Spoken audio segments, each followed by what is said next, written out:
useful information with your viewers. Just one thing you forgot on when you said the February 14th is actually the 8 years now that the Commonsburg Accord was signed. Oh It was February yes, 14th, 14. 2015. Oh So, yes. That was a so special a day. special day. So we have to remember that Yes. accord heralding the coalition that on the February 14th was signed in at Georgetown Club. That's Yes. why South Commonwealth. That's how the name Commonwealth came about. Okay, And okay. and as you know, the rest is history. Yes. Of course, we do hope history repeats itself. We will work towards history repeating itself Exactly. at the next general election. Exactly.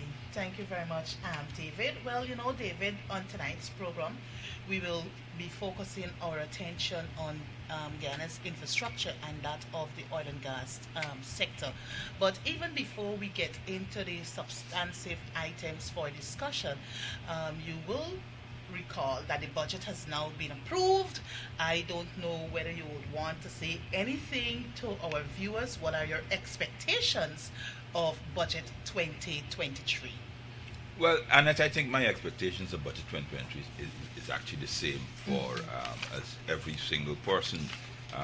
I of course expected that being the biggest ever budget. I mean, I really don't like that Yes. term because since the 1960s, every budget, subsequent budget has been bigger because obviously, and we know that how that because of the oil contract which was signed by the coalition government, which the PPP spoke ill about, that Yes. they in 2022 over billion US dollars, 1 billion US dollars was put into the natural resource Yes, fund one. from that contract. So irrespective how they say or they think about it and what they say publicly, they're just loving it because they have done nothing.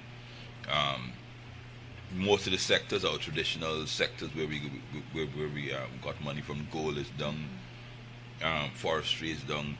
So most of our traditional, well, of course, sugar is dead, rice is done. You mean that's another thing. So all of our other sectors are done. Our traditional sectors are foreign currencies have diminished.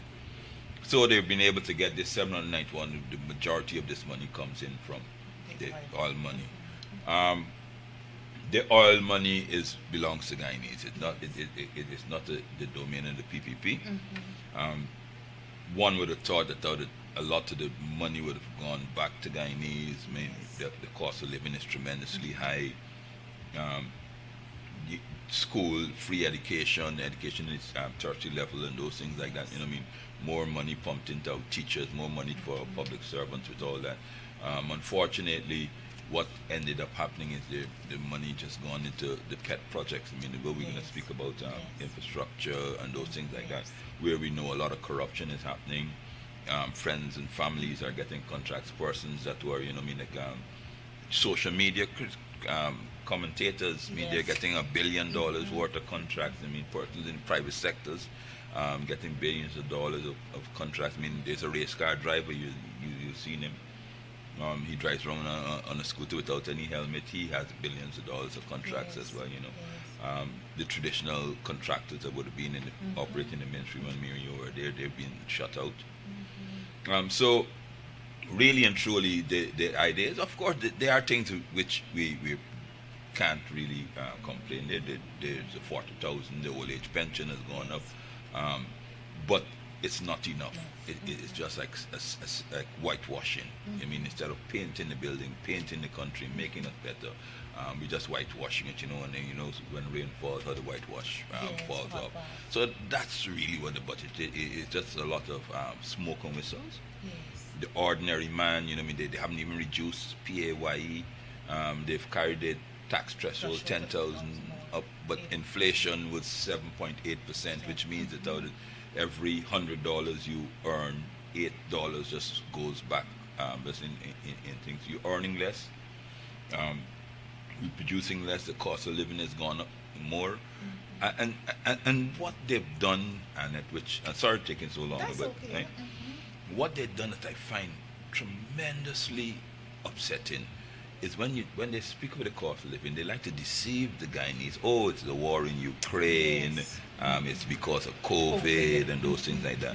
But if you really look at it, the actual products that are produced in right there. Guyana are the ones that have gone up the most, you know what I mean? In plantain, everybody knows. I don't want to go through $300 a pound.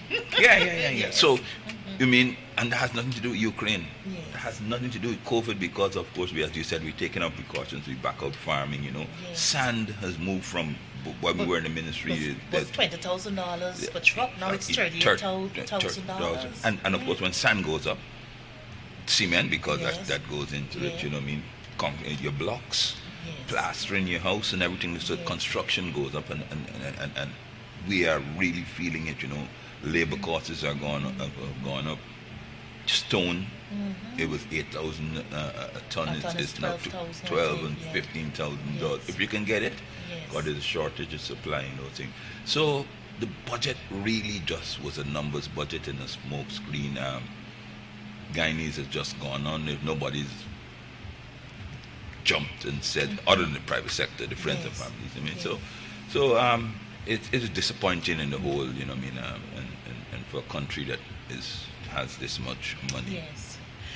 Well, David, thank you very much for sharing your own perspective or your views on budget 2023, and I cannot disagree with you, but to agree with some of the sentiments you expressed. But David, the PPPC, I think just before heading into government, they promised Guyanese that, blackout would be a thing of the past. But David, you know what we inherited as a coalition. When we got into government, what we found at the Guyana Power and Light company. And what was so disturbing, I think, during the budget presentation, it either might have been the Prime Minister or Mr. Dr. Ashley Singh, who boldly said that, it was the coalition who write off their Milas Falls project, so that's why Guyanese are now faced with constant blackouts. So David, perhaps, you can briefly remind Guyanese what we inherited and where we are today. Folks, when we got into to government in 2015, GPL was on its knees. I mean, they had just tried building, finishing up just before election. They tried opening Feed and Hoop, but that wasn't finished. You can remember, and we used to have to truck gasoline and deal over the Demerara Harbor Bridge to keep it operational. You know what I mean? The submarine cable went down and those things like that, and that was it. That was all. All they did was build Feed and Hoop. It wasn't finished. We had to build the wharf. We had to get it running and those things like that. All the old plants were there up and running. In our 5 years, we and introduced 5 short years. Well, it's even 4 because, of course, we didn't have a budget in 2020. In the 4 years, the coalition put new power plants in Bartica, in Anna Regina. We put in Canefield and Barbies. I mean, their own supporters. Yes. We ended blackouts for them in the supporters. We put new plants in Garden Eden. And 63 in 2015, the total capacity of GPL was 110 megawatts. And that was not enough. We as a coalition in 4 years put 63 megawatts. And that's how come, and even that they're mismanaging. We put 63 megawatts in 4 years. They've been back here for 3 years. They haven't put in a single megawatt. They haven't done anything. They're just hoping and dreaming, just like a mile with this gas for sure. They haven't bought a new plant, anything.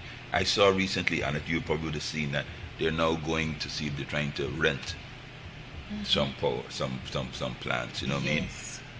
And what I heard is that one of their friends got some power barge out in South Central America. They were trying to bring it to hook it in, but there's no planning. 3 years you hear you haven't even introduced a single megawatt extra. You use everything that we have and you run it down. You got rid of all the good technicians. You know what I mean? They got rid of the Jamaican fella from the CEO. They brought back a man, and they brought back a man who they fired. Who they deemed incompetent. In 2014, they deemed him incompetent, but we when we came in, we said, well, you're incompetent, you can go home. They brought him back. He didn't upgrade his skills. I mean, I don't know where he was. I think he was out in the States. He didn't say what he going to do. It wasn't working. They brought back all sort of they got rid of all the good guys. We formed PPDI. Yes. They got rid of PPDI, which was saving Guyana about 25 30 million US dollars a year. But of course, what they did, they got rid of him so they could get money. We did transmission and distribution lines and those things. So we've gone right back to an excavator hitting a pole. That blocked us out on Sunday. A poor fella in an excavator knocks a pole and blocks the whole country. That's the state where we returned to. And then they could talk to say that it's a coalition. We got and you could look at the records there. We reduced the frequency of blockouts. We reduced the incidence of blockouts. So by the time we left, no one excavator could have blocked out the entire country. But we're back where we were 8 years ago. Yeah. And they're shameless, and they're very, very shameless. Yes. Well, David and viewers, budget 2023 was passed before the last Thursday. Yes. And I know that you're shadowing the Ministry of Public Infrastructure. And during leading up to the budget, we heard the government, through the minister who sits at the helm there at Public Infrastructure, boasting about the number of contractors, over 1,000 contractors now they have on file. That's one. Two, the number of roads that they're currently doing in all the communities. But David, really and truly, when you take a walk in the communities across the regions, you see exactly the substandard or the quality of work that are being done, because as you rightfully said, is a race rider, or race car driver, right? Yes.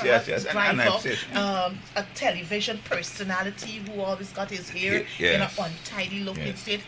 They're now getting contracts. $1 billion contract. $1 billion contract. Yeah, and the other thing, David, we had blacklisted several companies, right? Several companies, even I think the IDB too would have blacklisted these companies. And lo and behold, these very companies are actually enjoying contracts at the moment. I know you, as a member of the Public Accounts Committee, you would have written to the PPPC, the Public Procurement Commission, requesting an explanation on the persons or the companies that have been blacklisted. How come now they're getting contracts? So can you update us? Well, I want to tell your viewers just a quick 30 seconds background. In 2015, when we came in, this road right behind us, the Sheriff Mandela, the PPP had tried to go to tender, and it's funded by the IDB in association with government of Ghana. And they tried to go to tender for it twice. Yes. And the IDB cancelled the tender process, because of fraudulent practices. The contractor that the then ministry recommended put in a bid with a supposed Brazilian company. And the government of Guyana, which is Roops and Ben's led ministry, this is public information, so I can call his name, recommended this contractor to get the job. And his name is Vidalip and Enterprises, because it's on public record. Yes. IDB independently did an investigation. They tried to ring the company in Brazil, and when they found out there's no such company. And then, of course, as you can remember, they scrapped the process. They did an internal investigation, and they sent it to us. We had to move people from inside the unit, and they blacklisted this contractor until 2030. Now, based on our laws, we have what we call cross debarment. So the Public Procurement Commission at the time, headed by, I think, Ms. Cara Corbin, and so they also blacklisted the contractor for fraud. Right? The guys for fraud. Twice he did it. There and then in other contract. And lo and behold, so obviously, and it's very specific, the Public Procurement Commission, which overlooks all procurement in the country, wrote to all PSs, heads of department, all government agencies that this person, this contractor, and they lift all his names, should never get a job because he's blacklisted for fraud. Lo and behold, the PPP comes back in, and he is the Eccles Mandela Road, the roads in Region 9 and other contracts. Totally disregard what the IDB has said, what the public procurement said. So, and it's of course all friends and family, you know, I mean, he's very close with the persons in the regional offices in Region 9, very, very close previously with the government, so they just don't care. They don't care about our laws, they don't care about how it looks, they don't care about anything. So they give the blacklist, and he got about $2 billion, which is like $10 million worth of work since 2020, even though by the law of the country he's blacklisted. Yes. So folks, you know, I mean, that's really the type of people we deal with, you know what I mean? And they get up and they speak ill about the opposition and those things like that, you know what I mean? Yeah. In your face they do this, they're doing this. Yes. And then of course all the and what that means is all the genuine contractors who've been abiding with the law, doing everything correctly, but because they perceive them not to be their supporters cannot get a job now. Yes. And to get a job now you have to go and beg, and then when you get a job they give you a menial job, you know what I mean? Like they're giving these guys that never built anything, not even Dolly House. Yes. They're giving them billions of dollars, and then the guys who have been building, have been working, who have staff, who have equipment, they will give them a little bridge for 40 million Ghana dollars. I mean, but they give somebody for $2 billion. So all things aren't right at all in this country at the moment, but we have to keep highlighting and let people know. And then you talk about the roads. All of the roads, I mean, and people know these here. So and I keep boasting it. And both we ran that military. The roads that we built are still standing up to today. You see how many of the roads, all the hundreds and the billions of roads they're thinking within a week, within a month, 3 months. They don't last 6 months, and they're collapsing. The roads we built still stand today, and everyone would know that. I mean, and I challenge them to say, well, let us compare the quality of work that we did versus what they're doing. But of course they don't take them on. They just go on their channels and talk about these 1,001 roads, and so we did work better, cheaper, at last. And in my budget, in the budget speech I said it. Yes. You notice they haven't responded. You know what I mean? They haven't come out to say it, or it's not true, or so, you know what I mean? That's it. And then of course, you know what I mean, the special projects unit, which was your baby. Yes. They're taking credit for it. You know. Well, you know, David, I come to realize that all the People's Progressive Party Civic is capable of is plagiarism and owning what is not theirs. And it would be good for our viewers to know that even before we left office, we had devised an infrastructural plan, you know, for this country from 2017 to 2021, a 5 years plan, and it covers every facet of the Ministry of Public Infrastructure, from aviation right down to civil engineering. You know, it also incorporated the new Demerara Harbour Bridge, you know, and that is something we are still struggling with because, David, I don't know, I know it is now 7:30, so I really want us to go to oil and gas, but it would be good for you to let our viewers know what was our plan, because I think the Demerara Harbour Bridge, when we did the study encapsulated everything, EIA and they're using it. That is what they sorry to cut you on it. They just change the location. All the in fact the EPA has said, and publicly, and I have a copy of it, I was said the reason why there is no environmental study done for where they're going to new location, because the study that we did was so comprehensive, right? But of course the study we were doing from Houston to Versailles, they're gone from Nandi Park to somewhere totally different. I mean, they're just totally different. I call them I said in my budget speech that there's only one organism that I know that sucks from its host and gives nothing back is parasites. Yes. And I said, yes, that's what I said. Yes. And I said, oh, the PVP are parasites. God, they took everything that we did, sucked wholesale. They haven't changed anything. All they did is just sit down and announce it, and as though it's some of their ideas. They don't have ideas. They never had ideas. You know what I mean? Look at the hinterland. We started building concrete roads. Yes. In Hinterland. 23 years they were there. When we got in there, Mahdia was red dust and Mabaruma, Port Kaituma, all the Letem, they were all just red dust. We had the initiative and the foresight to build it and make it into modern tongues and pave the whole tongues. So they're now claiming the Maruka Bridge. They're now, I've seen them have it on ads. When we came in, remember the Maruka Bridge? Dilapidated bridge. And the trucks and the cars couldn't cross. We built a brand new concrete bridge, spanning the whole thing, you know what I mean? But that's what they're parasites, so they just sit down and then they go on their social media because they have a large paid social media personnel, and they have a NCN and the Chronicle and the critics and those other persons, and they just go and barefacedly, unashamedly lie to the people. And they're people that know better, but because they're scared to speak out, say nothing, right? But any project you think that Edgil or even worse yet, what is the Prime Minister? Phillips. Poor fella. I know he's there because they wanted to have ethnic balance and those things like that, and he said his name was Superman before when he was when he was in the army, Yes. Man lost his wings. So that poor fella, he's out to sea, and they won't even support him, hired two technical persons. He has come up with absolutely nothing.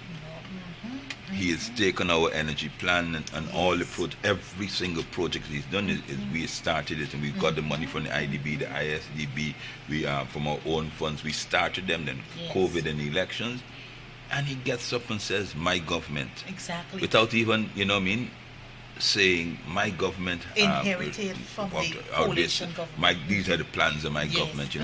You would believe a man that was a good former brigadier. Have some little respect, say, but we are continuing the plans because we think they were great and so forth, and it's for the but he gets up and then he barefacedly says that it's their plan.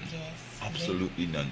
And I keep challenging him, tell me exactly what is your plan. He doesn't even know what a light bulb is from poor fella. Poor fella. But David, I really wanted us to touch on the government complexes, but I don't think we will have sufficient time to touch on that, because I really want us to go into the main topic for today, which is the oil and gas sector.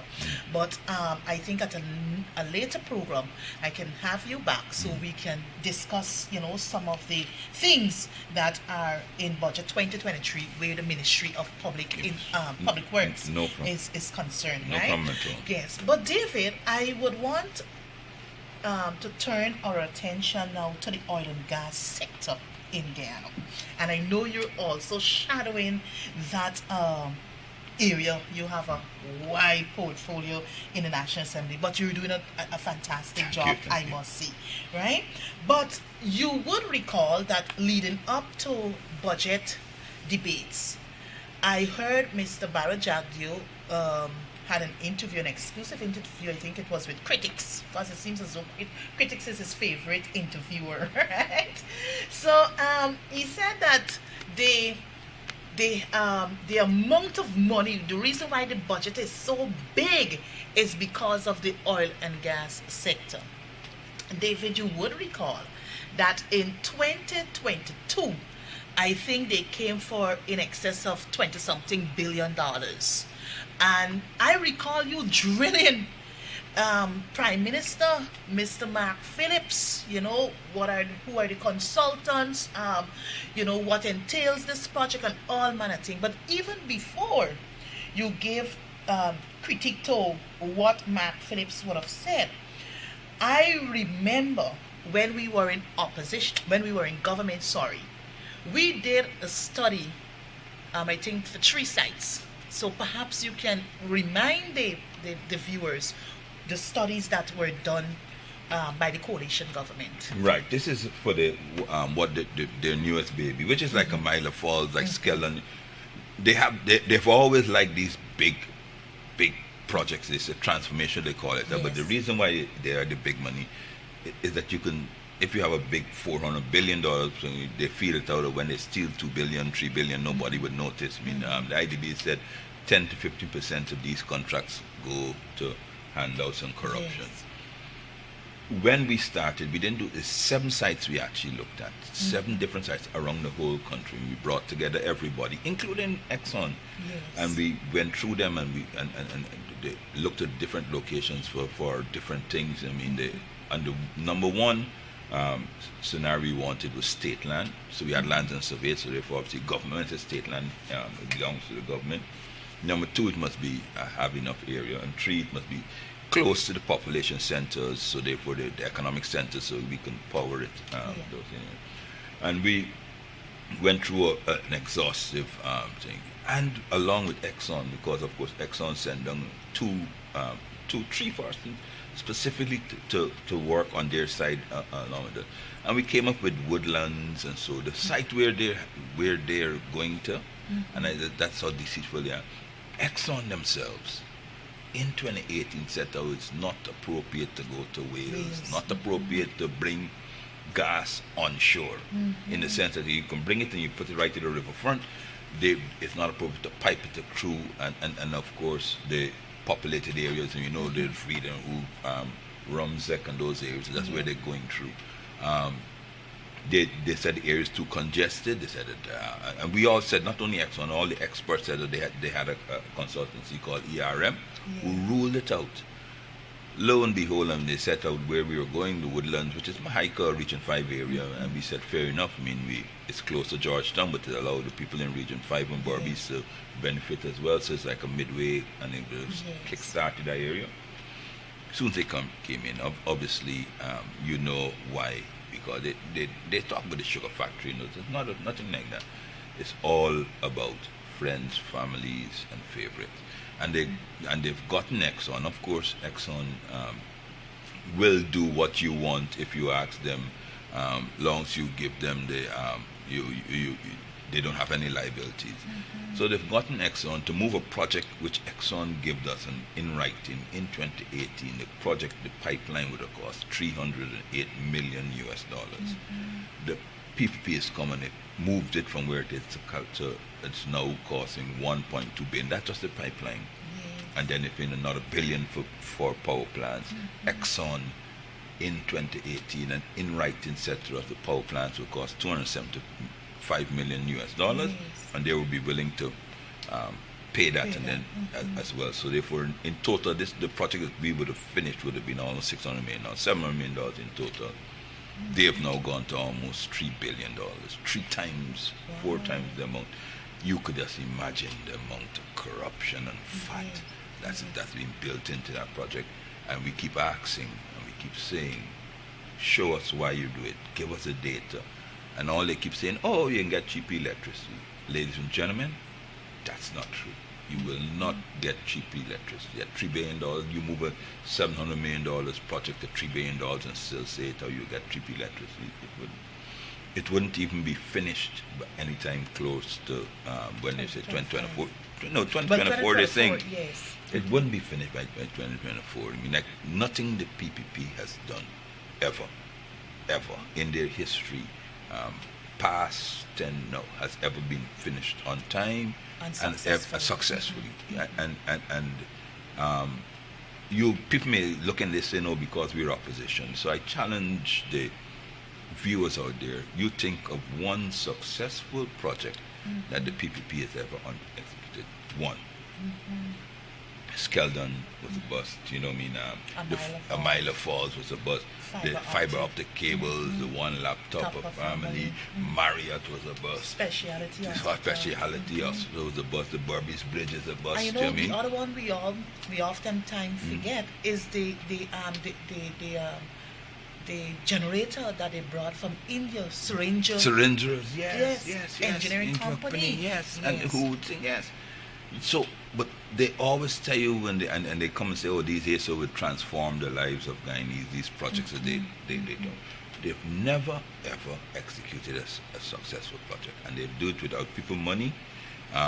Take the fiber optic cable, you know, that's $5 million US, $1 billion, you know what I mean? The cables never even, we don't even know what ever happened to it, you know what I mean? The one laptop a family, when we came over, you know what I mean, there were 7,000 laptops in a warehouse that couldn't work, right? Couldn't work, but it's our money. But they tell the people that they had these are for them, you know what I mean? It's almost as though, you know what I mean, give the people castor oil and telling you it's good for you, take it, but people get, you know what I mean? So nothing they've done, I mean, and you think about it, the airport, the Chet Jagan Airport, you know, we keep forgetting that that was a total mess. They paid the contractor over $80 million, which was 75% of the money needed. When we came in 2015, only 7% of the work was done, if you could remember that. So they paid 80% of the money, 7% of the money, and we had to struggle and get it back and open it and those things like that. And yet, they're going again to do it. You mean? So I challenge people. You know, I mean, you think about anything that they've attempted, any project, anything that they've attempted, because they're so corrupt and because their nature is not to do the right thing. All of these projects will end up end up like that. Yeah, but David, I recall in the 2022 budget, I think it was $20-something billion. We are yet to see what that $20-something billion did. And you know, the sad thing, viewers, is that whenever you have to ask questions, the PPP speaker, the bias speaker, always want to shut you down.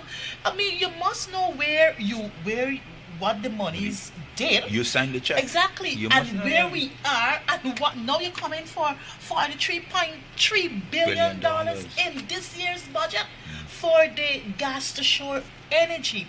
David, I don't know, perhaps you as a shadow person can say to us, I don't know if you have, discreetly visited the site, the location to see exactly what is happening. I recall the questions in the National Assembly last 2 weeks ago by yourself and MP Ganesh Mahipal. You know, we need to get an update, right? They claim that, well, look, they had to move persons persons who had like their private residence in the alignment of the project. They were able to consult with those people. We don't know who those people are. We don't know how much they were actually paid. So David, I don't know what the $20-something billion did. I don't know if you know. If you know, perhaps you can tell our viewers and listeners. And I don't know what the $43.3 billion will do in 2023. Mind you, when the questions were put to Mr. Mark Phillips, he said, oh, the information is in the contract, some contract, and the information will be made public. Now, at today's opening ceremony of the Oil and Gas Conference, I heard Mr. Irfan Ali saying that, the information regarding Ghana's oil and gas sector is out in the public's domain. Well, and that that for that university graduates or university that he's alien to the truth. He's allergic to the truth. You know what I mean? From the outset, can't produce his first degrees and those things like that. And even the dissertation cannot be published. So he says these things, and I don't know who believes him, but everyone doesn't believe him. You know what I mean? That they have made no information available. A very select few knows what's going on. You know what I mean?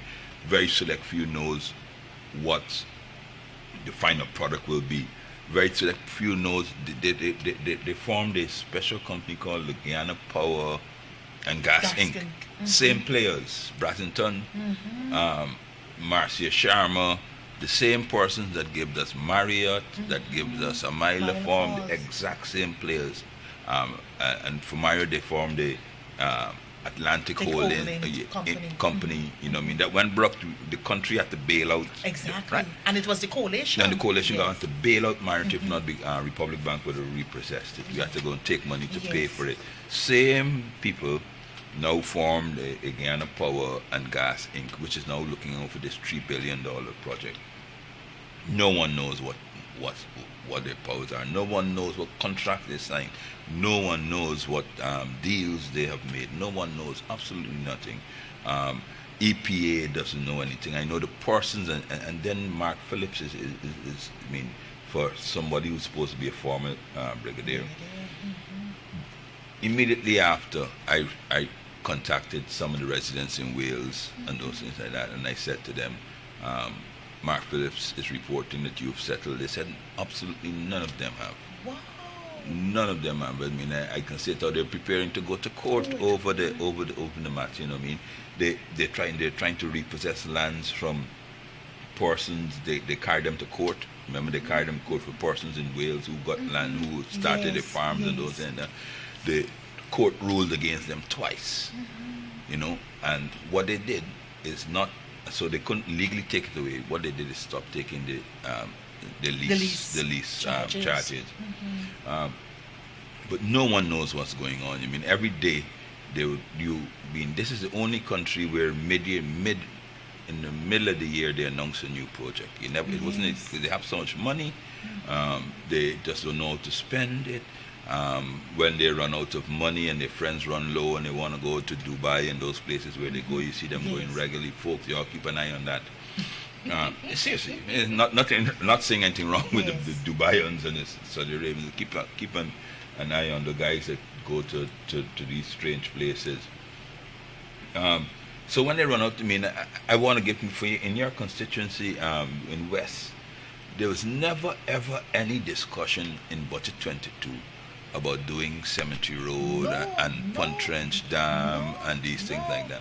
Mid-year, just like that, they announced it out they're doing Cemetery Road and they're doing Puntrench Dam and they're not compensating people, they're calling it squatters, you know what I mean? No notice, nothing at all, you know what I mean? They just come up with these projects, I mean, and ill thought out, that's why they fail, and then bully people and to move them off, you know? Yes. And then if you ask them the simple question, so you're fixing Cemetery Road up, but when you come off of the back road and you get to Princess Street, it's a single lane. So why are you making just that little piece of double lane? They haven't thought about that, you know what I mean? They just say, no, it's urban enhancement. When you really look at what they're doing, they're just simply trying to find things to spend the money on their friends. Right, and you know, I mean, they're fixing another one, Conversation Tree to Dennis Street, I think it is. But when you get to Dennis Street, you can't go anywhere else. So all you're doing is just spending money to widen a road that carries you is a road to nowhere. Exactly. And people must start looking at that and trying to assess, well, how will it improve your lives after spending $10 billion? Wouldn't it be better to give the public servants or the single mothers or the pensioners this $10 billion than do these projects? Yes. So I mean, folks, you almost sit down and do things. I mean, they $44 billion. They spent $22 billion last year. Anybody over the river can walk and see if anything is done. $22 billion is, you know, I mean, that's 110 million US dollars. Nothing is done. They on the bridge they've given the contractor, I think, to the lowest bid, and then they recalled that bid and then went back to the lowest bid and all kind of thing. Well, that was a Sue-gate issue. Come on, up now, just digress. They can't find Sue. Yes. How this person just disappeared. Had so much land and so much money, lives next door to Jack Deo, you know what I mean? Like, Jack Rio decide he want to sue the man, all you have to do is walk over next door and give him the Yes, summons. yes. Yeah, but no, you can't find suing. I mean, but anybody, look, we've spent 22, we spent about $20 billion on the bridge last year, and then we have a lot more. People in MacDoom and over the river, or anybody, your walk, there's not a pile done. There's not even a flagpole done, you know. And then they're saying to us, "Oh, it'll be finished by next year." It can't even start. I don't even think it'll start by next year. No, well, David, somebody will have to be held accountable for taxpayers' money, because if nothing has been done to date with the 20 plus billion that was actually appropriated in the National Assembly in And 2022, and then they spent came back for from supplementary. supplementaries. They came back for supplementary because I think on the last day of us approving budget 2023, we approved that appropriation and, for the and, supplementary. and that as approval was for money spent already. Exactly. And they could not say to us what you spent it on, who you paid it to. Nothing. Who were the consultants? Nothing. And even when the question was asked about some report, the agreement, we were told that the agreement is in the consultant's report. And you can, yeah. You know, but David, it would be good. I know we have 8 minutes into program time, before program time, but was there a feasibility study for the Wales gas to shore project? So what we did was what they call a pre-feasibility study. Is it feasible? Right? So we did 5 studies. 5 studies on this here. So and it was all for different locations. Yeah. So and they've done none. So we did 5. So they came in, found these 5 studies, you know what I mean, said, they will, remember the very first year that I said that they will do, and we never did an economic study. We did a technical study And environmental studies and those things like that. So for the last thing to do now is to sit down and do an economic study, you know what I mean, how much money it would cost, how much money we would get, what's it projected, what's the thing. Yeah. They never did that. They just announced that you'll be 5%. There's no just 5 cents per megawatt. So just like a Mile of Falls where they told it was 10 cents, it ended up being 30 cents. 30 cents, you know what I mean? And the same thing is going to happen. They did nothing. They produced no other document. They promised they got up and promised that they're going to do this, and they're going to geotechnical studies, environmental studies, economic studies. They're going to bring in independent experts. Absolutely nothing.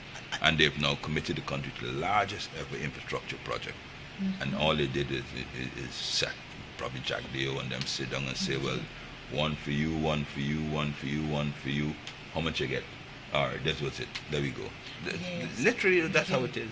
Because I recall too, David, that during the consideration of the 2022 budget, right, when Mark Phillips was being interrogated by yourself and other colleagues, he commit that he was going to table in the National Assembly, lay over all the documents. That is last year, 2022, February. Yep, a year ago. It's now a year after we're yet to see those documents. David, why? They have, because soon, if they have none, and if they show you what they have, then it's like the question, you remember that story, the emperor's new clothes, you know what I mean, that he walked around and he said, he has new clothes, he's absolutely naked. Yes. That is exactly what is going on here. They have no study. Any school child will look at it and say, oh, you're wasting, you're thieving, you're corrupt, this won't work. So they don't give it. They just go on social media and say, oh, this, and then they get the private sector commission and those one they call it. So, oh yes, it's a bit transformational, and you ask them how it's going to be transformational, and they say, oh, cheap electricity, but there's nothing, you can't get cheap electricity. When you finish producing electricity, folks, you hear me, when you finish producing this, giving them, you produce electricity over in Wales, how are you going to get it over to Georgetown? The last time they tried getting it over to Georgetown, they put a submarine cable there that burst every year till we had to put in an alternate, 2 new, so therefore that's why you didn't get back blackout. How are they going to, now the Demerara River is so busy with oil and gas transport. Well, you know, you were ahead of Mara. So are they going to do another submarine cable to get over from Wales to Or they're going to build a skyscraper or one of those massive big towers and put it overhead, which is almost impossible because it's almost 2 kilometers in length. Where are they going to land it? Where they're going to land the power? They can't go in Kingston anymore. That's the capacity. You can't go in Garden Eden. That's in capacity. But when you ask them these questions, they haven't an answer. So they just bluff and they just tell people, "Oh, it's good for you. It's good for you." You know what I mean? It is absolutely disgusting, and we're in a bad place. You know what I mean? Bad place. As opposed to when we were there.